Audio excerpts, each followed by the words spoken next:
ಇನ್ಯಾಕಿನ್ನು ಹಿಂದೂ ದೇವರುಗಳ ಬಗ್ಗೆ ಅವಹೇಳನವಾಗಿ ಕಮೆಂಟ್ ಮಾಡಿದ್ದಾನೆ. ಸೋಷಿಯಲ್ ಮೀಡಿಯಾದಲ್ಲಿ ದೇವರನ್ನ ನಿಂದಿಸಿ ಕಮೆಂಟ್ ಮಾಡಿದ್ದ. ಹಿಂದೂ ದೇವರುಗಳ ಬಗ್ಗೆ ಅವಹೇಳನವಾಗಿ ಕಮೆಂಟ್ ಮಾಡಿರುವಂಥದ್ದು ಸೋಷಿಯಲ್ ಮೀಡಿಯಾದಲ್ಲಿ. ದೇವರನ್ನ ನಿಂದಿಸಿ ಸೋಷಿಯಲ್ ಮೀಡಿಯಾದಲ್ಲಿ ಕಾಮೆಂಟ್ ಮಾಡಿರುವಂಥದ್ದು. ಹೊರನಾಡು ಅನ್ನಪೂರ್ಣೇಶ್ವರಿ, ಶೃಂಗೇರಿಯ ಶಾರದಾಂಬೆ, ಮೂಕಾಂಬಿಕೆ ದೇವರ ವಿರುದ್ಧ ಅವಹೇಳನವಾಗಿ ಕಮೆಂಟ್ ಮಾಡಿರುವಂಥದ್ದು ಸೋಷಿಯಲ್ ಮೀಡಿಯಾದಲ್ಲಿ. ಜಾಲತಾಣದಲ್ಲಿ ಅಂಜುಮ್ ಶೇಖ್ ಎಂಬಾತ ಕಮೆಂಟ್ ಮಾಡಿದ್ದ.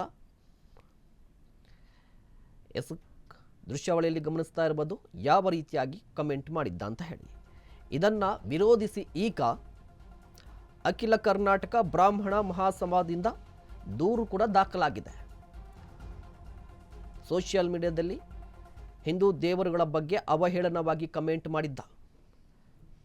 ಇದೇ ವಿಚಾರಕ್ಕೆ ಸಂಬಂಧಪಟ್ಟಂತೆ ಈಗ ಮಹಾಲಕ್ಷ್ಮಿ ಲೇಔಟ್ ಪೊಲೀಸ್ ಠಾಣೆಯಲ್ಲೂ ಕೂಡ ದೂರು ದಾಖಲಾಗಿದೆ. ಶಬ್ದವನ್ನ ಪದ ಬಳಕೆ ಮಾಡಿ ನಮ್ಮ ಹಿಂದೂ ಧರ್ಮದ ದೇವರ ಮೇಲೆ ಅವಹೇಳನವನ್ನು ಮಾಡಿದ್ದಾರೆ.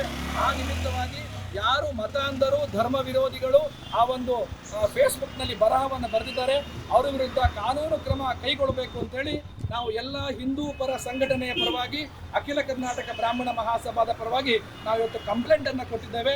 ನಾವು ಸನಾತನ ಹಿಂದೂ ಧರ್ಮದಲ್ಲಿ ಶಾಂತಿಯನ್ನು ಕಾಪಾಡ್ತಕ್ಕಂಥವರು, ಕಾನೂನಿನ ಚೌಕಟ್ಟಿನ ಮೇಲೆ ನಮಗೆ ಬಹಳ ನಂಬಿಕೆ ಇದೆ.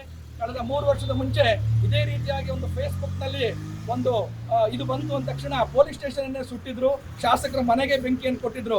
ಆದರೆ ನಾವು ಹಿಂದೂಗಳು ಶಾಂತಿ ಪ್ರಿಯರು, ನಾವಿವತ್ತು ಅಂತಹ ಯಾವುದೇ ಕ್ರಮವನ್ನು ಕೈಗೊಳ್ಳುತ್ತಾ ಇಲ್ಲ. ಬಂದು ಕಾನೂನಿನ ಮೊರೆ ಹೋಗಿದ್ದೇವೆ, ಕಂಪ್ಲೇಂಟನ್ನು ಕೊಟ್ಟಿದ್ದೇವೆ. ಕಂಪ್ಲೇಂಟನ್ನು ತಗೊಂಡು ನಮಗೆ ಅಕ್ನಾಲೆಜ್ಮೆಂಟನ್ನು ಕೊಟ್ಟಿದ್ದಾರೆ. ನಮ್ಮ ಧಾರ್ಮಿಕ ಶ್ರದ್ಧಾ ಕೇಂದ್ರವಾದಂತಹ ಬಹಳ ಪುಣ್ಯ ಪವಿತ್ರವಾದಂಥ ಕ್ಷೇತ್ರವಾದಂತಹ ಶೃಂಗೇರಿ, ಹೊರನಾಡು